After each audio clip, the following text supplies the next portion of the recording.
Welcome GHS students, staff, community members, and all of our distinguished guests in attendance this morning. And welcome to day 2 of our Every 15 Minutes program. We appreciate your involvement in yesterday's activities, including the homeroom reflection which took place after our mock crash scene. It was an emotional day for many of us, and those feelings will certainly continue this morning. Today we will continue with our follow-up assembly. Throughout the next hour plus, you will have the opportunity to watch a film that fills in the details regarding the crash you witnessed yesterday. You will also have an opportunity to hear from those involved in the crash, as well as the chance to hear from community members who have endured a similar tragedy. Please make sure to give your undivided attention throughout the entire assembly this morning. It is my honor and pleasure to introduce someone who will lead our assembly this morning that most of you will recognize from your time as a child and leading into young adulthood. Please join me in welcoming our MC for this assembly, our former school resource officer and retired Sergeant Dave Podwells.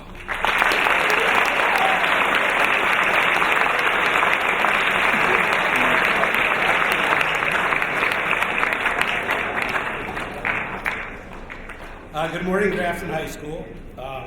As many of you know, I was the school resource officer during my law enforcement career for approximately 28 years here at the Grafton District.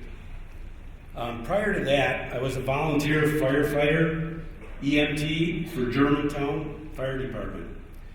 During that time, I saw some horrific crashes, which could have been prevented by making different choices.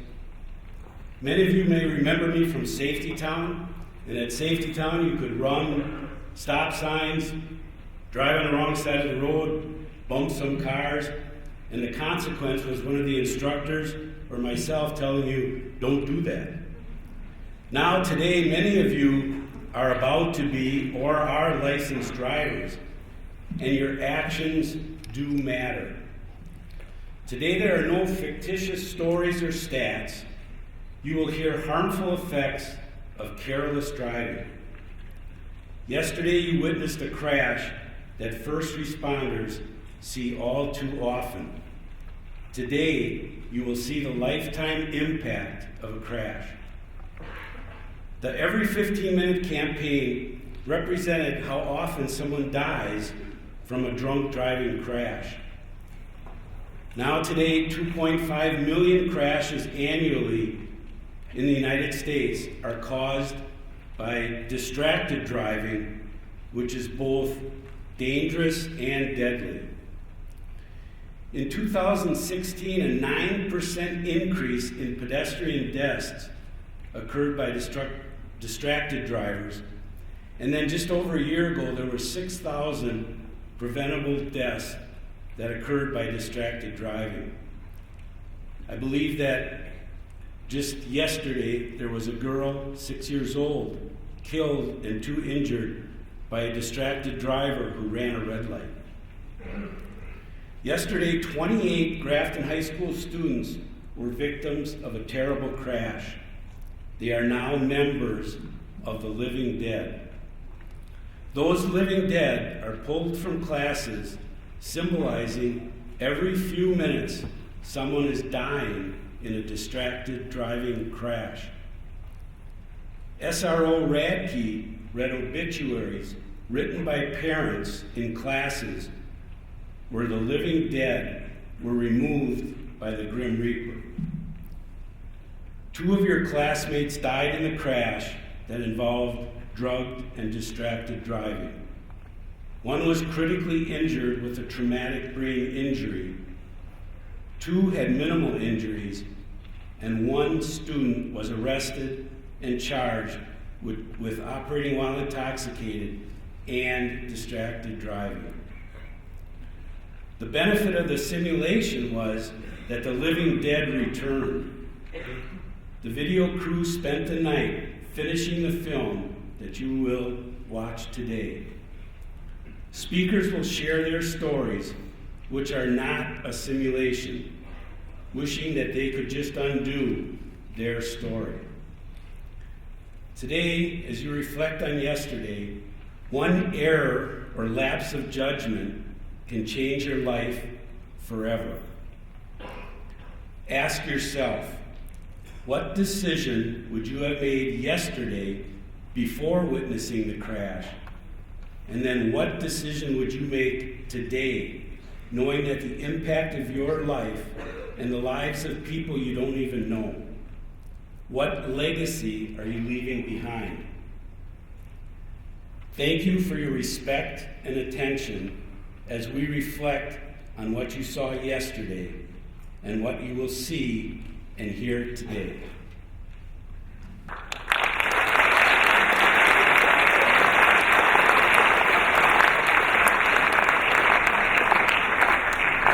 That was a very powerful presentation. Eliza Manzur and Elia Voss were the two young students with everything going for them. Dreams of high school graduation, college, and so much more. Their lives were stopped short yesterday. They left hundreds to mourn their loss. Eliza's sister, Zanu, will now read her obituary.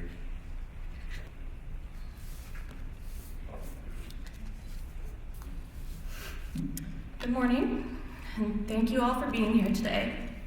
Oh gosh, already. If you don't know who I am, my name is Zainab Mansour.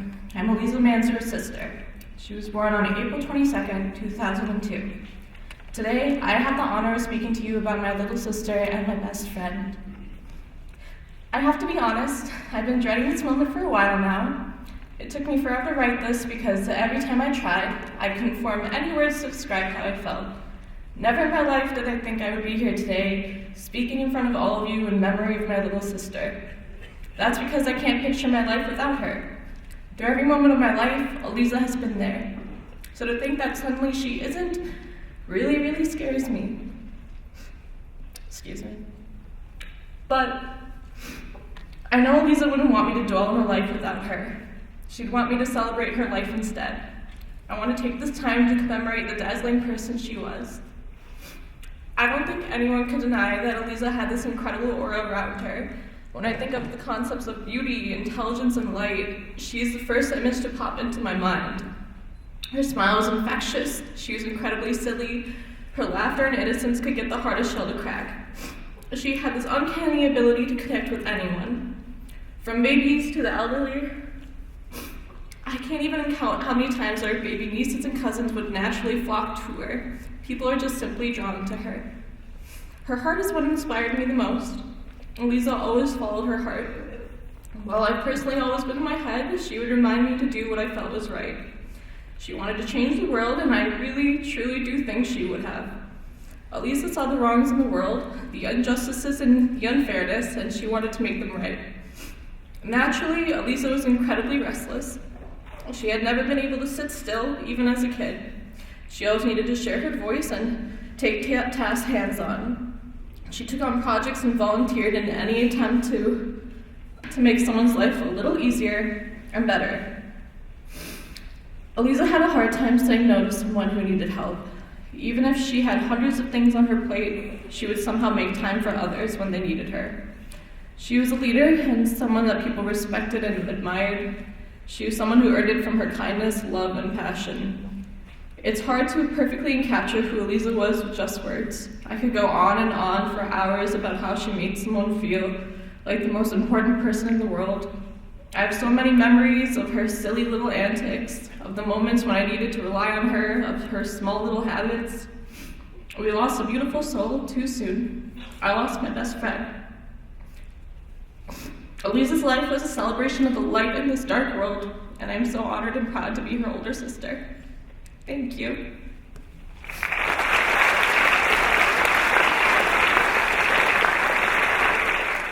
Now we'll hear from Eli's mom, Lynn Voss. Elijah John Voss, born April 3rd, 2002, to Bruce and Lynn Voss, and anxiously waiting big brother Isaiah. He was active in school activities, including musicals, plays, FBLA, forensics, and soccer. Elijah was a very social, and he loved to be surrounded by friends. He planned to attend the University of North Dakota next fall with a major in aviation. Elijah is survived by his loving mother and father, Lynn and Bruce, brother Isaiah, maternal grandmother Sarah Banta, paternal grandfather Paul Voss, numerous aunts, uncles, and cousins, and many, many friends. Preceding him in death is his maternal grandfather Michael Banta, paternal grandmother Shirley Voss, aunt and godmother Michelle Anderson. A celebration of his life will be held at Miller Funeral Home, Grafton, Wisconsin, November 2nd, 2019. Visitation 2 o'clock until the time of service. Elijah will be dearly missed. Eli woke up the morning of October 24th, 2019, and headed off to school just like any other weekday. As I watched his taillights turn the corner, I had no idea that would be the last time. People make choices in life. Some are good, some are bad. Some we can change, others we can't. You are not invincible when you get behind the wheel of a vehicle. It is a dangerous weapon if not used properly. Choosing to drink and drive or text and drive is a life-changing choice for you and others on the road. Everyone makes mistakes. Some we learn from, others, like this one, we lose from. Never be too proud to ask for help, ask for a ride, wait to answer that call or respond to that text. Don't make that mistake. The choice is yours.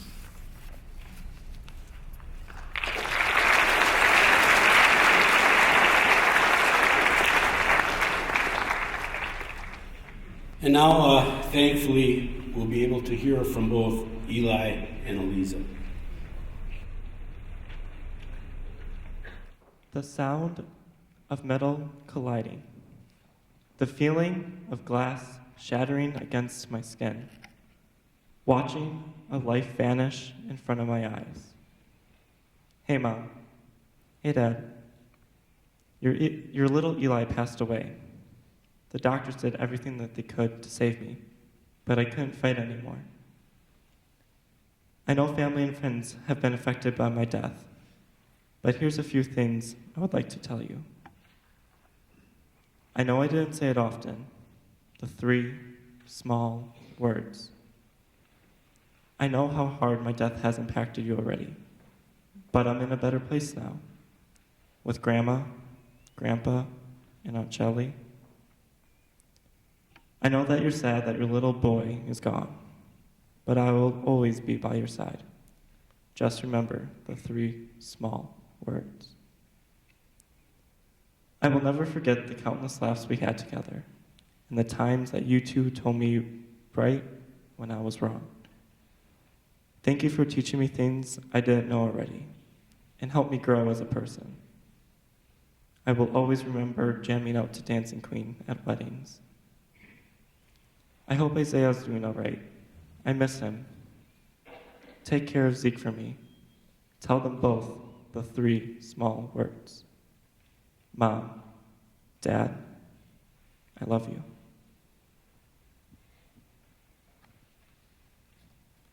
Dear friends and family, I passed away yesterday afternoon. The last thing I saw was a car speeding towards me. I don't remember anything after that. Looking back at all the things I've done and been a part of, I think I had a pretty good life, despite it only lasting 17 years. I had wonderful best friends who cared for me and loved me always. To my mom, dad, sister, and brothers, I love you guys. You are an incredibly supportive family. It's hard to believe that I won't get to see my brother get his driver's license or my sister graduate from college. I had been a part of musicals for as long as I can remember, and I was looking forward to playing the evil stepmother in Cinderella this year. I would never get another play or cabaret to be a part of, I also had a lot more I wanted to accomplish with student council. But whoever will be president next will do a great job. It was fun even being class president. I'll miss that too. I'll miss a lot of things. This past month, I've worked so hard on my college applications, day and night. I just had a meeting with my counselor, and I was on track to submit my applications within the next week. I'll never get to know where I could have gotten accepted. I'll never choose a college, never live on a campus, never get the experience of being away from home. Never. All of my hard work, and I never get to see where it would have led me. Many of my friends always joked about how I was constantly late to everything. Ironically, they said, Eliza would even be late to her own funeral. I never imagined being in this position, never getting a degree, never getting married, never having kids, never growing old. Never. My life was cut short much earlier than I anticipated, by something completely out of my control. But to my friends and family, just know that I am so thankful for you all. You made my 17 years of living extraordinary. With love, Eliza Mansour. And then there was Tyler Troy, one who had it all, one dealing with the stresses and living life, will now stand before you as a prisoner. He will share his own grief and story. I'm here to express my regret for my reckless behavior. I was drunk and got behind the wheel of a car which was dangerous and irresponsible. I am remorseful for what has happened, and I am bothered by the fact that what I did cannot be undone. If there was any way for me to go back and change what happened, I would. To the families of Eliza Mansour and Elijah Voss, there is no way for me to express how sorry I am or to understand how much you are hurting right now. I have let so many people down and have wasted the court's time with something that should have never happened. I take full responsibility for my actions. I am so sorry. We have heard the emotions and feelings of those who participated in yesterday's events. Now, we will hear two stories from people who have experienced real-life tragedy. First, Craig Crocker of the Miller Funeral Home. It is my honor and my privilege to speak with you today, but quite frankly, I feel as though it is my responsibility to tell you about the ramifications and the lasting effects on drinking and driving and texting while driving. You see, death is real. I see it on a daily basis. I've been in the funeral profession for over 23 years, and I'm constantly reminded, day after day, about the epidemics facing our society today, and especially you as young adults. I'm not going to stand here today and just throw statistics out in front of you, because numbers or statistics are just numbers. And until you've been affected by a situation, you'll never know, and you might just not care. But I can tell you that death is real, and it affects everyone involved. As we just saw in the video that was presented to us, death can destroy lives, it can rip apart families, and should you survive a horrific experience like that, it can cause infinite bodily harm and be a constant reminder. Take, for example, the young man that is now facing prison time for taking the lives of two of your fellow classmates. Death is no joke, and death does not discriminate against anyone. I know some of you in this auditorium right now may be thinking that this is a joke, that this doesn't pertain to you, that you always play it safe, and you would never put yourself in a situation like that.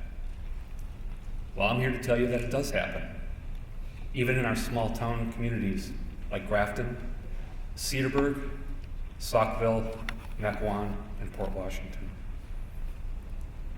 John Vandeventer, age 15. Kate Zoromsky, age 16. Chris Honkavara, age 17. Alyssa Dorfler, age 15. Caitlin Tolsman, age 16. Ryan Ulreich, age 19. Adam Goodyjohn, age 18. These are just a handful of names, a handful of young adults that died in our local community in the past few years due to making either a poor choice or putting themselves in a difficult situation. Do you want this to define you? Now, you can promise yourself that you will never get in the car with someone who's been drinking, that you won't drink and drive, you won't do drugs, or you won't look at your phone while you're driving. But when faced with those situations, what will your answer be? What will you do? Don't let a bad decision define your life. And if you don't want to make a good decision for yourself, do it for your family or your friends. Death is real, and it affects everyone involved. Believe me, I've seen it and I've experienced it firsthand. When I was in high school, I think it was my junior year, one of my good friends was killed by a drunk driver. And after the news broke, a bunch of us friends got together, obviously heartbroken, but we were amazed to find out what was coming next. That drunk driver, he was a sophomore from our very own high school. He was out with a bunch of friends at a senior party, probably trying to impress the older kids. And after it was all said and done, he was brought before the court, he was sentenced, and he faced time in prison. But you know where that kid is now? He's laying in a cemetery because shortly after he was released, he took his own life due to the mental anguish from that day. Not only did I lose one of my best friends, but the saddest part was it was all preventable. Some of you may be struggling in school right now.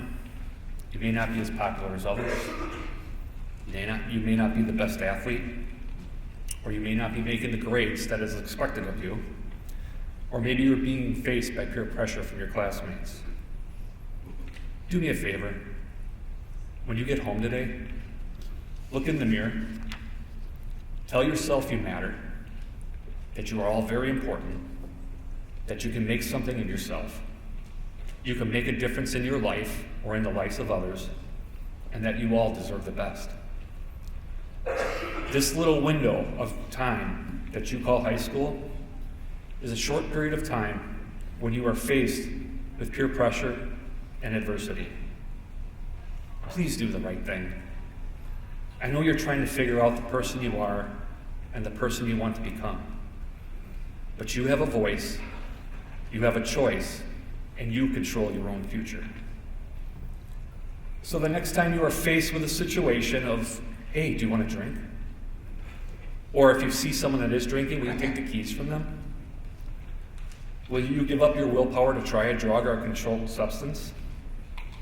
Will you pick up that phone and dings while you're driving? And if you have been drinking, will you call for a ride? What will you do?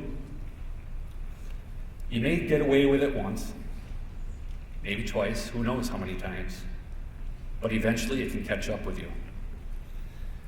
My question to all of you today is, why do you feel the need to change the person you are when you are being talked to by your classmates and trying to overcome peer pressure? As I stated earlier, all of you are very important people. Don't let a bad decision define your life.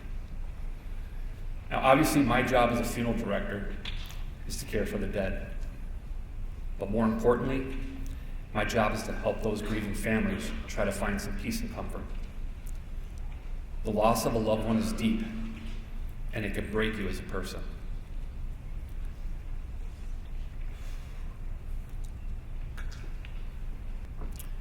Matt Melkowski was taken from this life at the early age of 18.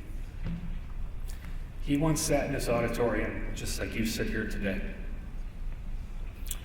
His mom, Jan, his dad, Dave, and his sister, Emily, are here today to give you a little bit more insight on the lasting effects that his death brought to their family.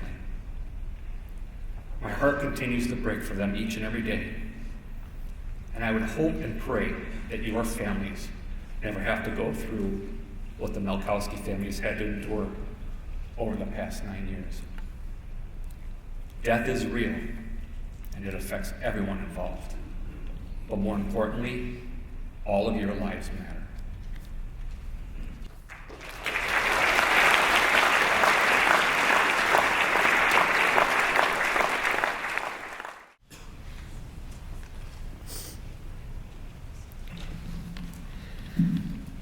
Good morning. My name is Jan Malkowski, and I am here to talk to you on behalf of my husband David and our daughter Emily. But most of all, for our son and brother Matthew. The film we just witnessed is our reality. In the spring of 2010, Matthew was hit by a drunk driver, and our life as we knew it was changed forever. We decided to share our story because we want you to know that bad things happen to good people, even here in Little Grafton. Before I tell you about our loss, I would like to tell you about who Matt was and what he meant, not only to us, but to this community as well. From little on, he was headstrong, and when he had his mind set to something, there was no stopping him. He had an infectious smile, a mischievous personality. No matter how naughty he was, you just couldn't stay mad at him for long. He would break curfew, sneak out of the house to see his girlfriend, eat ice cream for breakfast. And he tried to impress the guys by doing donuts in the school parking lot on a snowy day, until he backed my van into a pole and completely left the back doors useless.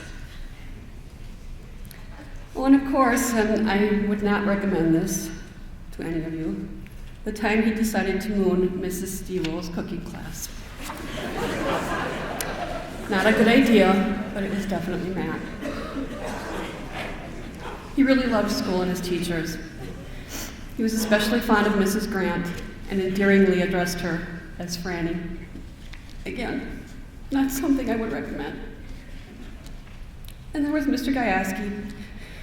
I believe he was his medieval history class, and he and Matt had a sword fight to the death. Mr. Gajewski did not fare too well in this fight. And finally, poor Principal McCormick. I think he was just hoping Matt would graduate before his students and teachers would succumb to any more of his shenanigans. He loved being the center of attention, always hoping that the dive to catch the baseball or the tackle that wiped out his opponent would make it in the newspaper. I used to say no one loved Matt more than Matt, except maybe me. He was compassionate to all walks of life and ages. He loved sports, all sports, but especially football and baseball. He liked to hunt and fish with his dad, and he shared another passion with his dad, to be a firefighter. He'd been hanging around the fire department since he was 2 years old, and he was counting down the years to his 14th birthday because that was the age you had to be to apply to be an explorer on the department. On that day, he woke up, anxious to get the school day over, and immediately walked over to the firehouse to pick up his application. He brought it home, sat down with his dad, and carefully completed every question. That was a Tuesday, a rehearsal day. So he drove along with his dad and went to the chief's office and proudly handed him his application. I don't recall how long it was before he received his letter of acceptance. I'm sure it felt like weeks to Matt, but he was finally going to be on the fire department. For 4 years, he worked his way through the program up the ranks to captain. He tried to get his friends to join the department. Some did and some didn't. He helped with Explorer Camp every summer, mentoring the new recruits. Went to rehearsals twice a week, and was quite proud to wear his pager and respond to every fire call, day or night, school night or not. Even though most of that time he was not yet allowed to attack on the live fires. My favorite story about Dave and Matt was one night at roll call. Both Matt and David were captains, and the chief called out Captain Malkowski, and Matty yelled out, "Here." He, as well as every other firefighter in that room, knew the call was for his dad, and the chief said, "Captain Dave Malkowski." And then everyone had a good laugh and once again saw the fun and maybe the naughty side of our son. He was very serious about his responsibilities. He had to maintain his grade point to remain a member of the department. He worked part-time after school and on weekends, played a sport every semester, and in his senior year, he decided to take his first step to become an official firefighter. He began night classes at MATC to become a certified firefighter 1. Though he said he often felt like he never had a moment to himself, this was probably the happiest time of his life. Matt loved sports. His favorites were football and baseball. He was a wide receiver for Grafton, and he loved being in the spotlight. He worked really hard to earn his place on the team, and for 3 out of 4 years, he was on the varsity team. In his mind, a coveted honor. The highlight of his career was a 92-yard touchdown return that won the game and made the crowd go wild, giving him that praise he so much loved. He was extremely close to his staffing class and the boys on his team, and like the fire department, he gave 110%. He was in the weight room before class and in the morning, never missed a practice, always cheered on his teammates. They dropped a pass or fumbled the ball, and of course every cheerleader wanted to be his girl. The thing I admired most about Matt was every year the team would struggle to get into postseason. I don't recall, but I don't think they ever made it. Even so, Matt would tell the guys, "We got it, we can do it," and he never stopped believing, even when everyone else did. He always thought they would make it to state. Sadly, that never happened, but it didn't deter his love of the sport or his dream to win. He had fun. He loved talking trash on the field and plowing over the opponent and bonding with his brothers. Baseball was his second love. His dad had coached him through 8 years of Little League. As a matter of fact, when he was really young, he went up to the fields to watch the big boys play, and Coach Durst. Yeah, he's been around a while. He walked up to the fence and asked him if he was going to play for him one day in high school. And that was all Matty needed to hear. So like everything else, he worked hard to excel. And one way or the other, he was going to get a spot on the team. Not the freshman team, not the JV team, the varsity team. Those dreams, too, were realized. He got a spot in left field, but like football, the baseball team had not been to state in 27 years. But Matt had his ever-positive attitude and was going to do his part to try and make it happen. Always wanting to please the coaches, he continued to work hard on improving his game, and at the end of his junior year, he was given the Most Improved Award, something he was very proud to have been recognized for. And like all years past, he told the boys on their last bus ride home that year that next year, their senior year, they would go to state. And they did. Only Matt wasn't there to say, "I told you so." The team played their hearts out for him, and though he wasn't there physically, he sure was spiritually. Coach's wife made a baseball with 2 cross bats, his number 14 and the initials MM on it. They carried this sign to every game, and it sat in the dugout as they played for the state title at Stevens Point that year. Sad as the year was, it was a magical year, and though they didn't win state title, all the boys were MVPs. They played and won for Matt. Like all parents, we thought our kid was the greatest. He was an amazing son, a great brother too. He really liked his little sister until she got big enough and wanted to play with all of his toys, especially his G.I. Joes and Legos. As all siblings do, they had their moments, like the time he was taking her for a ride in her stroller. And he accidentally hit a curb, knocking out her 2 front teeth. By the time he was trying to show her how to swing a golf club, but Emily wanted to get closer and step forward just as he swung, giving her a concussion. Man, he really felt horrible about hurting his little sister. She recovered, and they went on to become good friends. They even liked each other. And after Matt got into high school, their relationship got really close. As I said, Matt spent a fair amount of time in the weight room. But when he was at home, he somehow thought it was a good idea to pick up his sister, turn her horizontally, and begin using her as his own personal set of free weights. Squealing like she absolutely hated what he was doing to her, but secretly loving every minute. She was not going to be outdone by this 6'2", 210-pound guru. so she would reach down and grab his boxers and give him a well-deserved wedgie.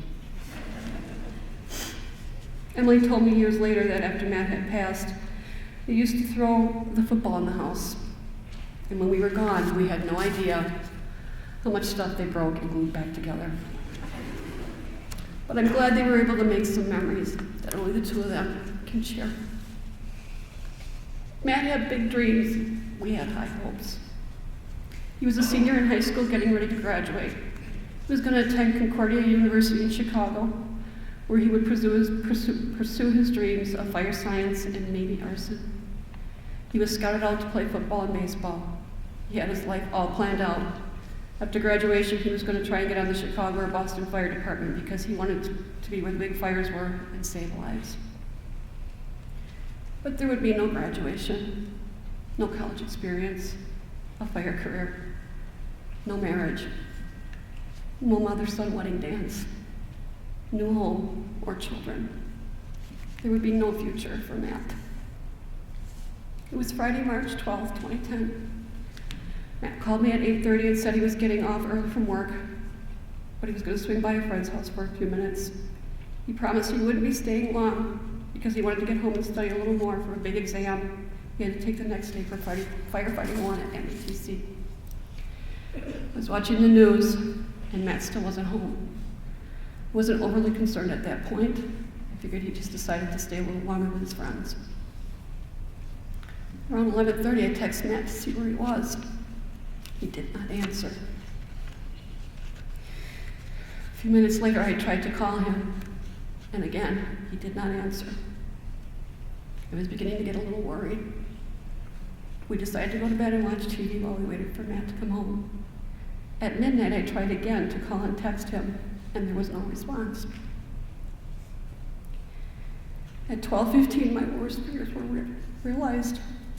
The doorbell rang. My stomach was in my throat. I jumped out of bed and I ran to the front door where I saw a sheriff's deputy. Before he could say anything, I asked if my son was okay. He responded that he did not know anything about my son, and that he was there only to verify if we owned a 1990 Honda Accord. David was now at the door with me, and he said, yes, we did own that vehicle. Was it involved in a wreck? Again, the officer wouldn't or couldn't give us any information. He said he needed to go to his car and would be back with information. He was only gone for a few minutes, but it seemed like hours, and her minds were thinking the worst. He returned and informed us that we would be receiving a call from the sheriff's department shortly, and then he left. Dave and I were overwhelmed, and when the call didn't come fast enough, he called his contact at dispatch. The operator told Dave there had been a wreck on Pleasant Valley and County Line I. There were 2 vehicles involved. One patient was taken to St. Mary's Ozaki, and the other to the Freight Art Medical Center. He believed our son was at St. Mary's. He hung up and we immediately headed for the hospital, but not before waking up Emily and telling her that Maddie was in the hospital and Grandpa was on his way to take care of her. We were thinking, well, he's at St. Mary's and not the trauma center. So that in itself was a little comforting.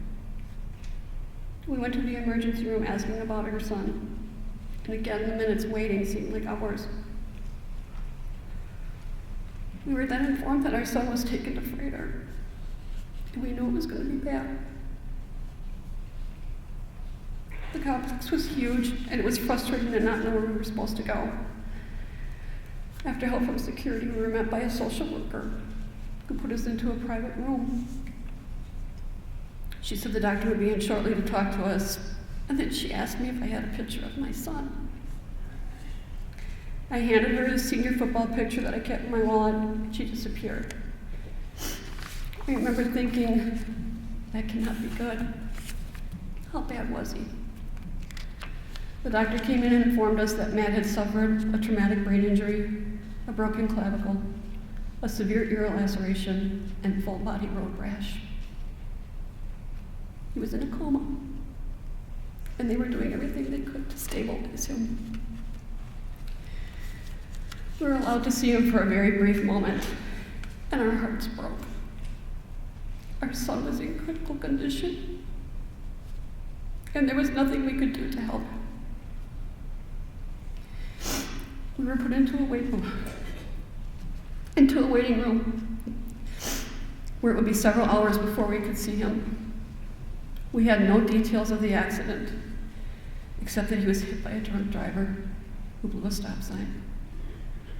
Matt was ejected from his car. It was a foggy night, too foggy for flight to transport him. We later learned that Matt, who always wore his seatbelt, for whatever reason, wasn't wearing it that night, which is why he was ejected from the vehicle. We also learned that a woman who was now a very big part of our family came up right behind the accident with two of her friends, and they began CPR on Matt while she held his hand and prayed until rescue came. Around 6:30 that morning, we were finally able to see our son. He was in ICU on life support. Tubes and IVs were coming out of every part of his body. It was devastating and shocking to see our little boy, all broken. Later that morning, Dave brought Emily up to see her brother. It was very traumatic for her to see her big, strong, happy-go-lucky brother lying there, asleep and helpless. She was frightened for many hours, couldn't even walk up to his bed. All the machines, the doctors, the nurses, it was all pretty scary. But eventually she did see her brother, and then she never wanted to leave his side. Her tears and pain were unbearable. Both of my children were helping, and I couldn't help either of them. The nurses were very compassionate, kindest people we've ever known. They knew Emily was struggling, and they wanted to calm her fears. They told her it was okay to touch him, to talk to him, and that whatever she would do to him at home, she could do with him there. And then she asked her if she would like to get in bed and snuggle with her brother. And to my surprise, she said yes. So the nurses moved Matt over, made room for Emily, and then helped her get into bed, where the two of them laid. And my heart broke into pieces. But he was alive. And we just wanted him to wake up so he could come home and live his life. But that did not happen. Matt was in the hospital for 6 weeks. He never regained consciousness. We never got to tell him we loved him again or say goodbye. His doctors informed us that he would probably never recover from his injuries. And if he did, there would be severe deficits. And he would likely need round-the-clock care for the rest of his life. Everything was overwhelming. This couldn't be happening to our family. Matt had so much to live for. He was a great son, brother, friend, and leader. He was going to play football in college. He was going to be a firefighter. He had his whole life ahead of him. Matt was full of life and happiness, and being trapped in his body for the rest of his life was something we knew neither he or us would want. So we made the very difficult decision to bring our son and brother home to die. He lived for 2 more weeks. And on the morning of April 30th, 2010, Matt passed away in our arms, and our family dynamics were forever changed. We were going to bury a child. Emily would become an only child. The pain was inexplicable, and now we had to plan a funeral. Matt passed on a Friday, and his service wouldn't be until the following Thursday. I don't remember much of those days either. Everything is a blur. His service would take place at St. Joseph Parish, and there were so many decisions to make. What readings and gospel did we want for him? Would we like the choir to be there? Did we want pallbearers? Did we want someone to give a eulogy? Who will bring up the gifts? Did we want coffee and cake after the service? How long did we want visitation to last? Everything was happening so fast, and there wasn't time to think about the decisions we were making. And then we had to go to Miller Funeral Home, and that's when we met Craig. Our emotions were running high. What kind of casket should we get? Do we want to have a special engravement for the fire department, the sports he loved? Do we want an open casket? Do we want to cremate him? What kind of urn should we get?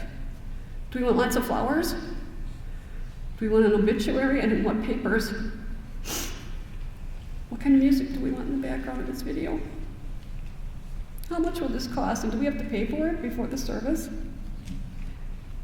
And where will Matt be until the service?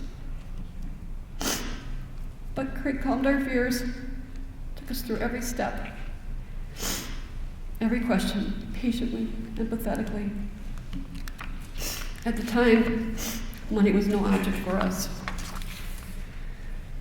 But he made us see that some things are nice, and though they are not necessary, he could have taken advantage of our vulnerability, but he helped us to make good choices. We also knew this was not Craig's first student funeral. He had helped bury 4 of Matt's friends in as many as 4 years. So we trusted him, and he too now is a very dear friend of our family. Almost 10 years later, and he still checks in on us several times a year. There were still many hard decisions to make. We asked 6 of his football and baseball friends to be pallbearers, 2 others to do the readings, and his football coach the eulogy. It was a big ask of those kids, but none of them said no. They were all honored to be a part of his service. The fire department also wanted to honor Matt. They set his gear beside his casket. There was a changing of the guard every 15 minutes, and a final department walkthrough for their fallen brother. We knew our son and brother was pretty special, but had no idea how many lives he had touched until the day of his service. People stood in line for hours to offer us their condolences.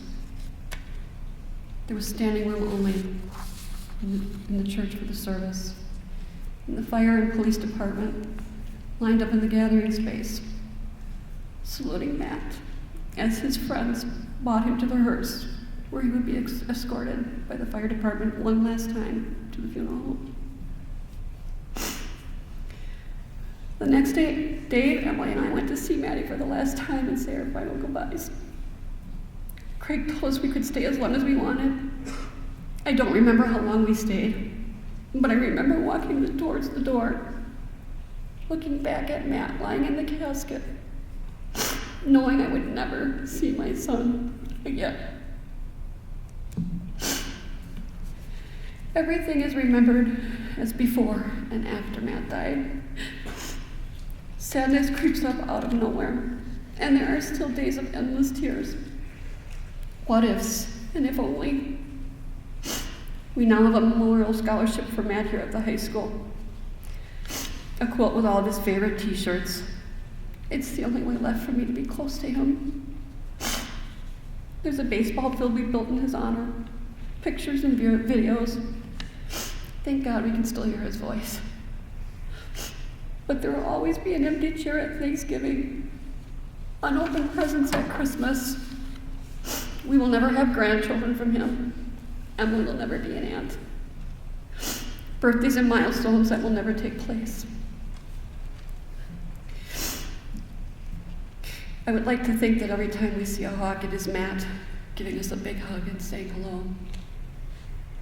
Our pain, our loss is very real. We live it every day. And I hope that after listening to our story today, you'll remember a few things. Never drink and drive. Always wear your seatbelt. Don't text and drive.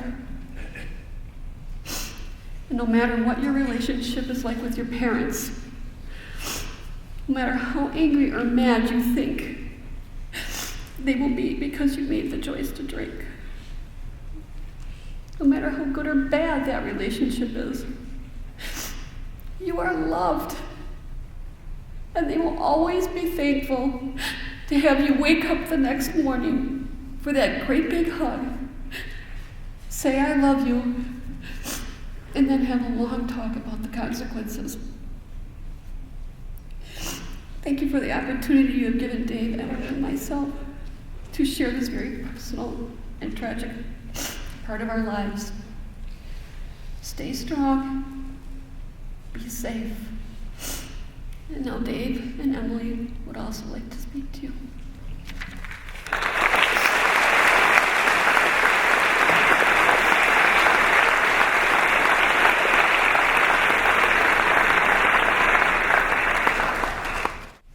As all of you just heard, my family has gone through a very tragic event. Time has passed, but the pain, memories, and scars all remain the same. We wish this never had happened to us, but I am hoping that this will be a lesson for all of you here today to not drink and drive.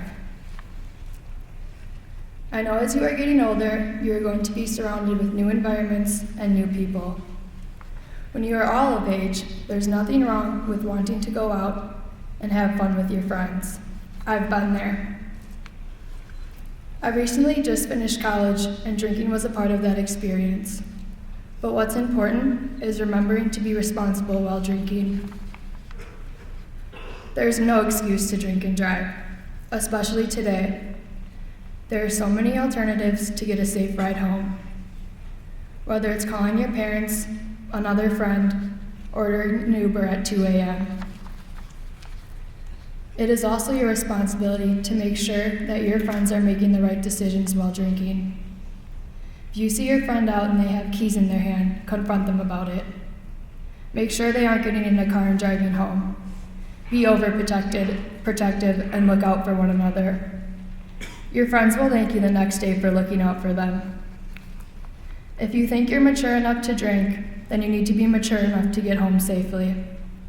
I don't know all of you personally, but that doesn't matter. I still care about all of you and your futures. There are so many people in this auditorium who care about you, so please, always be safe and smart. Your lives matter and impact so many other people. Please take what you've seen and heard today seriously. We can't change what happened to my brother, but we can prevent these tragic events from happening again. Thank you for allowing me to share my story with you. I hope and pray that all of you never have to experience what I have.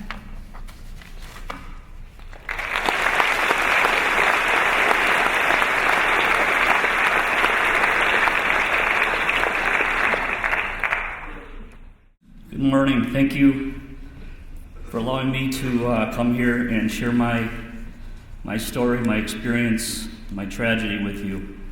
I was asked to come here today to give you a father's perspective on what it feels like to love and to lose a son.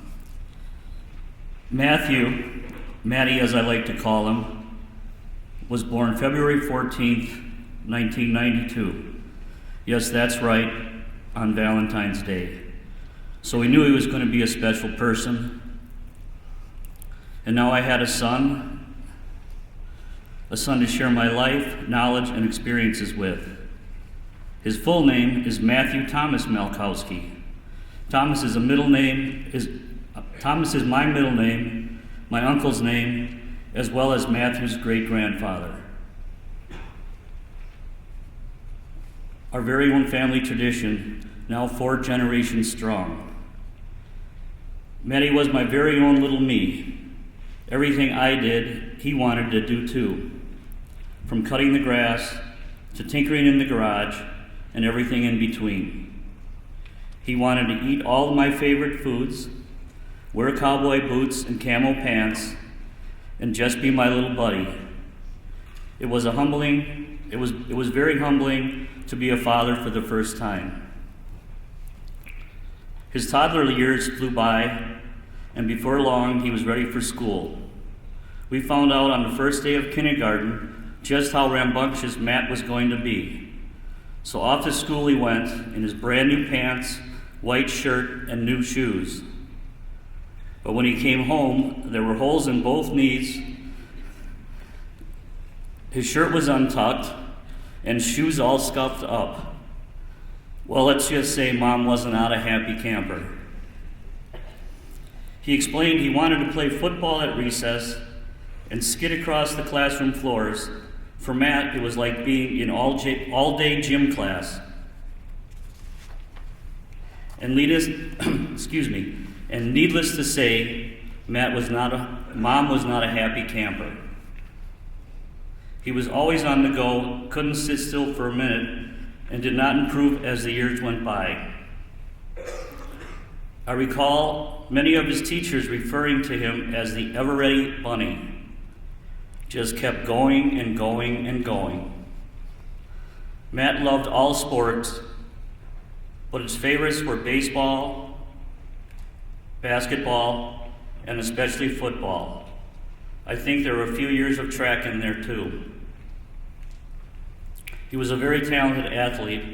I loved coaching him through Little League and was proud when in high school he would dive and catch the final out or score a winning touchdown. That's my boy.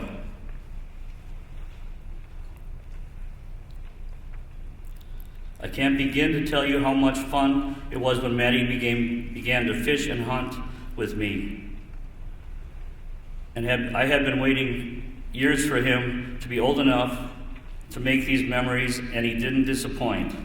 At age 10 years old, he joined us at fish camp, boys only of course, where he caught his first big fish, an 8-pound walleye, a trophy by anyone's standard. Grandpa and I were so proud that we had it mounted, and it hangs on his wall today. I, by the way, am still waiting to catch that first trophy. As he got older, we began deer hunting together, and again, it was Matt's deer that filled the freezer. Though I was always proud of Matt, I cannot tell you how happy when he decided to join me and go into firefighting.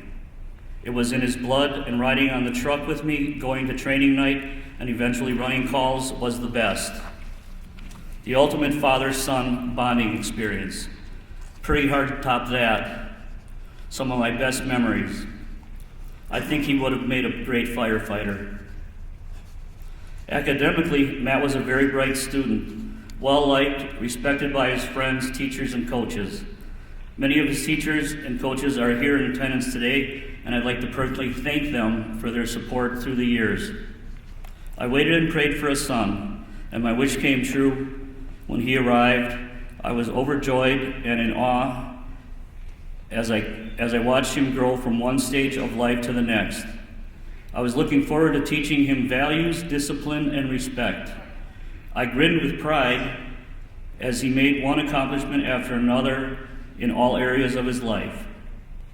I was looking forward to spending time with him growing up into a man, and so we could sit and talk about life and solve the world problems. But we lost Matt, and I no longer have that opportunity. When I see or hear or do certain things, I often think of Matt, and there will always be a feeling of emptiness. When he died, a part of me died too. I would do anything to bring him back, and that includes trading my life for his. I once read, when you lose your parents, you lose your past. When you lose your spouse, you lose your present. When you lose your child, you lose your future.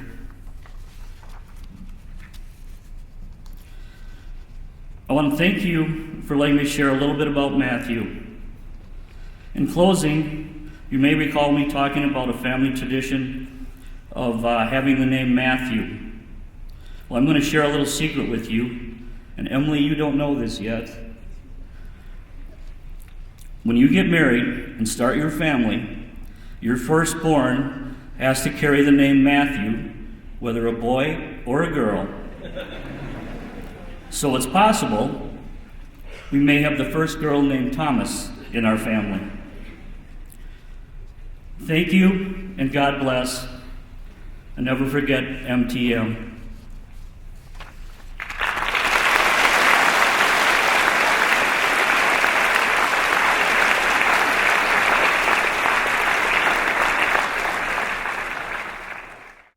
Thank you to Craig and the Milkowski family for their words today. Take a moment to reflect on your choices. Think about decisions you make getting into a car. Think ahead. Don't get into a car with an intoxicated driver. You may feel good, but the reality is you are impaired. Reaction time slowed, depth perception distorted, rational thought is diminished. Call for a ride, have a ride set up, stay where you are. Do not get into a vehicle. Do not let one wrong choice change the direction of your life.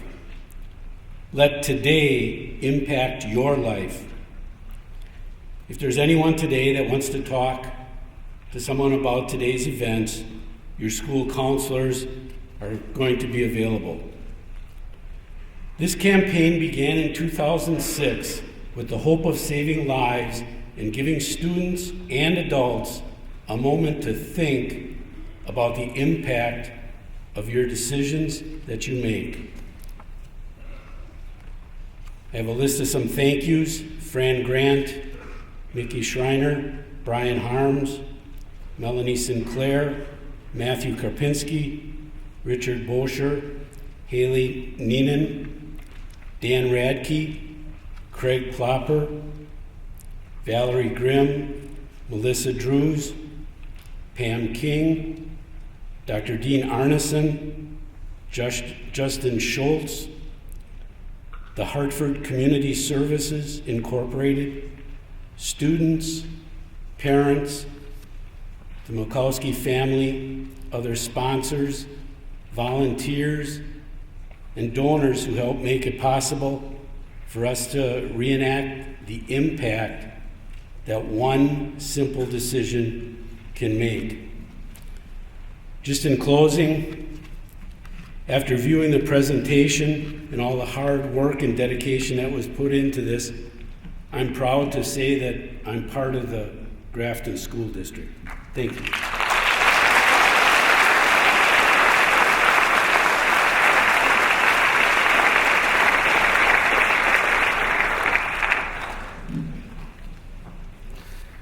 We certainly hope that the events of the last 2 days will leave a lasting impact on you as students, as teachers, as community members, guests that are in attendance. From all of us, let's give everybody involved in this one more round of applause.